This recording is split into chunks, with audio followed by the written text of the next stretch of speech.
We want to go first to Ukraine's ambassador to the UN. We'll also speak later to President Obama's former national security advisor and two top U.S. senators. Mr. Ambassador, first of all, thank you so much for joining us.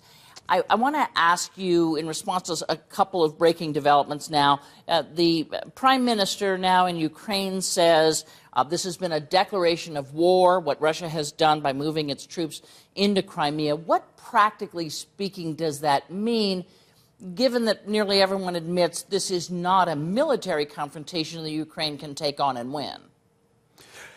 Yesterday, on our demand, the Security Council of the United Nations had its meeting, extraordinary meeting, and we declared that what is going on in Ukraine is the act of aggression from the Russian side against Ukraine.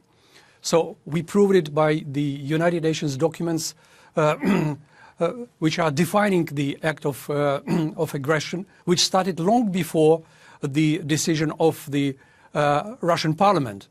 Russian ambassador could not explain the exact reason why they sent the troops to Ukraine.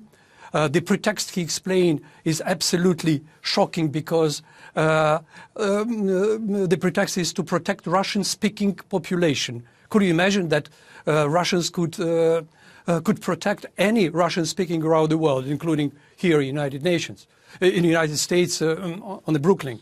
Well, so it means that they are explaining from Russia's side absolutely unacceptable pretext, which is not foreseen by the international laws. Mm-hmm. So that's why today the Prime Minister said what he said.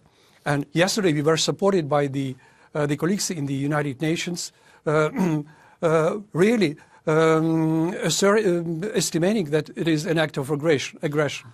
And I think that clearly world opinion is on the side of the government in Kiev. My question to you is, okay, it's a declaration of war by Russia. Let's accept that is what those movement of Russian troops over the border has been. Now what? Because if the Ukraine doesn't have the military forces to confront Russia, who or what backs them off? First of all, we address to the guarantors of our security, territorial integrity, the countries who are permanent members of the Security Council and who gave us guarantee under the so-called Budapest Agreement in 1994 mm-hmm. to protect our territorial integrity. So yesterday, on our appeal in the Security Council, the ambassador of United Kingdom addressed all the guarantors to conduct immediate consultations as it is provisioned by the memorandum. But realistically, do you expect, Mr. Ambassador, that there will be any military help for Ukraine in this confrontation, or are you looking for sort of a global effort at diplomacy? Both. We are looking for to raise the world awareness and to address the world leaders to stop this aggression when it's a very first stage and until Putin has not signed yet this decision of the parliament.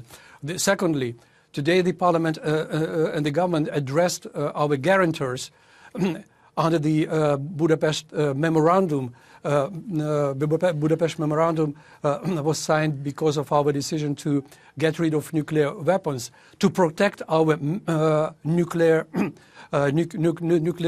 objects, namely the nuclear plants. So it means that we need military support as well. So military support in terms of weaponry, but so many, including the United States, seem to have at least come very close to ruling out military involvement by other nations. Is that your understanding? We are to demonstrate that we have our own capacity to protect ourselves, as it was decided today in the Parliament, and we are preparing to defend ourselves.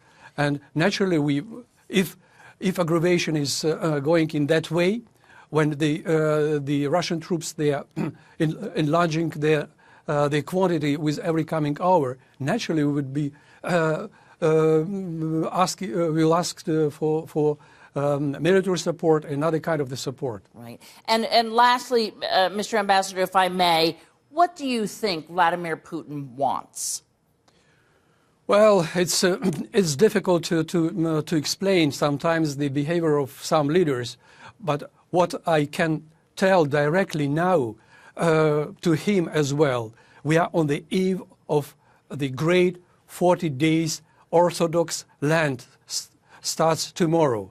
If he is a Christian, if he demonstrates his Christianity, instead of preparing to kill us, he should pray for us.